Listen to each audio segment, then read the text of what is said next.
This all took place in 1966, in late May or June, early June.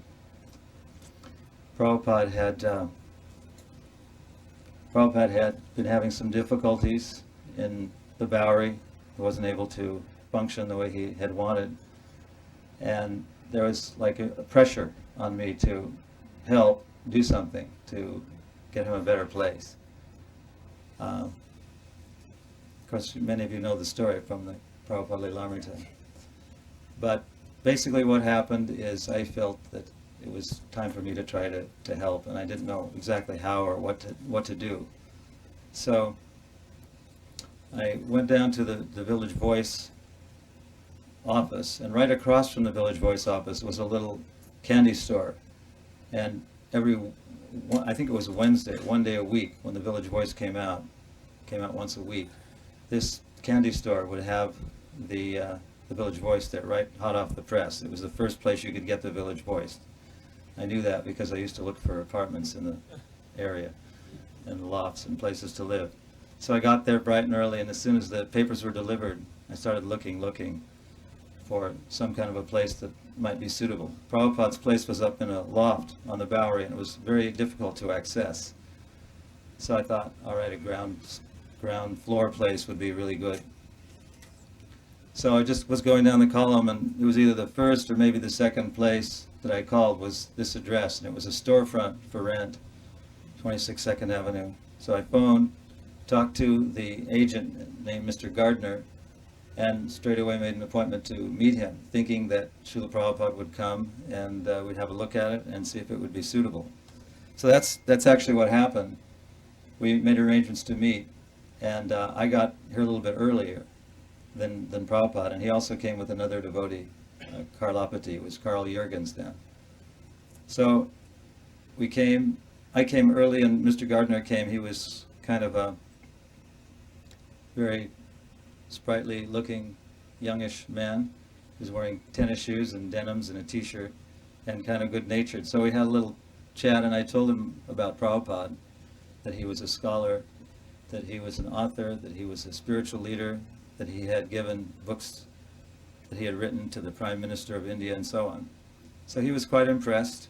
He liked the idea. He liked the idea of somebody like that having the opportunity to rent the storefront. So then Prabhupada came along with Carl. They were walking this way up 26 2nd Avenue, and then we all made introductions. Then we came into this storefront and sat on that ledge just inside the window and had a discussion. I think there was one chair maybe, and I remember sitting in that ledge, and the discussion was, could we rent this place? So Prabhupada had some very interesting things to say, but we did most of the talking. And the rent was $100 a month. And in the course of the conversation, I think he brought it up, that there was an apartment available also in the same building through the courtyard on the other side. And that would be available for $80 a month. So we began to talk, and the whole thing sounded like, Prabhupada looked like this would be a suitable place. It would be accessible. So we had to have a little powwow right in front of Prabhupada and Mr. Gardner how we would pay the rent. So we just sort of said between us, Carl and I, that somehow we would pay the rent. Don't worry, it's not a problem, 100 plus 80. And Mr. Gardner said that he would paint this building, this flat, this apartment. He would repaint it white before, and that would take a few days, but then we would be ready because the storefront was available, the apartment was available, and that he could move in and start giving his classes. We kind of told him what was going to happen here, not in detail. We didn't talk about big harinams and mridangas and kartals, but that it would be yoga classes. So at some point during the conversation, Prabhupada said that Mr. Carl, he used to call us by our first names with Mr. appended at the front end, Mr. Michael, they're members, they're trustees of our society. And then we got talking, a little more talking, and Prabhupada had his set of Bhagavatams, the 3 Bhagavatam, the first canto, parts 1, 2, and 3. And he actually presented them to Mr. Gardner, and he was a little, no, please take them. And Prabhupada signed them. And then the conversation, and he was very kind of humbled by getting these books. He said, oh, thank you, it's very kind of you. That was quite a substantial gift for someone to get. And Prabhupada, of course, had that presence of being a very transcendental personality. He wasn't an ordinary person, wearing his saffron and being very distinguished. So he took it as an honor. And then he began to talk more about how we were members of this society. So then he asked Mr. Gardner, he said, and we would also like you to be a trustee of our society. So he thought for a minute, and he kind of looked at the books, and he said, oh, okay. So we talked a little bit more about what Prabhupada was doing and how the movement was expanding and how he liked America. And then he went on to say that Mr. Carl and Mr. Michael, they're trustees, and as all the trustees do, they pay a subscription of $20 a month. And we'd like you to participate in this way too. And he hesitated for a moment, but then he agreed. And of course, and then Prabhupada said, of course, it'll be easier for you if you just deduct it from the rent rather than have to pay it. So we immediately got a $20 discount on the rent. And I really can't remember whether it was 120 or 100, but you know, he took it off immediately. And he was a little bit taken aback, but he kind of knew that was the deal. And by the time all was said and done, he was in very good spirits. Before Prabhupada moved in, he asked me to go down to Con Edison and see if he could get the lights and whatever else Con Edison supplied them for free, because it was a charitable organization, not a commercial venture.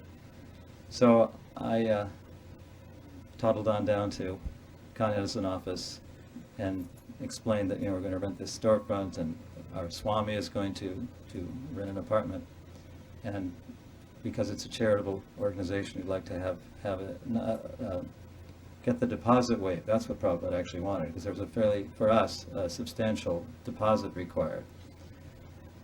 So I was kind of like talking to a brick wall. I just, I say, oh, we don't make those kind of arrangements. You just have to pay like everybody else. You have to pay a deposit for the apartment and the storefront. So I wasn't a very daring and active devotee in those days. Not that I am now, but I really just, okay, well, that's the system, that's the way it is. So when I reported this back to Prabhupada, he wasn't very happy at all. It was like, hey, what's wrong with you? That was the feeling. So what eventually happened was Prabhupada went down there himself, at least so I was told, and somehow convinced him to waive the deposits on the utilities in this building for these two places. Then when things started happening here in 26th Second Avenue in a very short time, extremely short time from my view, over a period of maybe 1 or 2 weeks, this very dingy place was completely transformed. Carpets were brought in, tapestries, paintings were hung on the wall, and it was filled up within a matter of days with people. And one of them, of course, was Allen Ginsberg, who everyone was, wow, Allen Ginsberg's here, it's big time. And it inspired everybody to come more and to take part, and to take part in the kirtans. And I know that Prabhupada would be extremely proud and thrilled, actually. I know he is, to see us here today and to see all this wonderful memorabilia on the walls, to see how it's been so nicely renovated, and to preserve, how it's preserving the beginnings of Krishna consciousness, really the beginnings of Krishna consciousness spreading outside of India. Hare Krishna, Krishna Krishna, Hare Hare, Hare Rama, Rama Rama.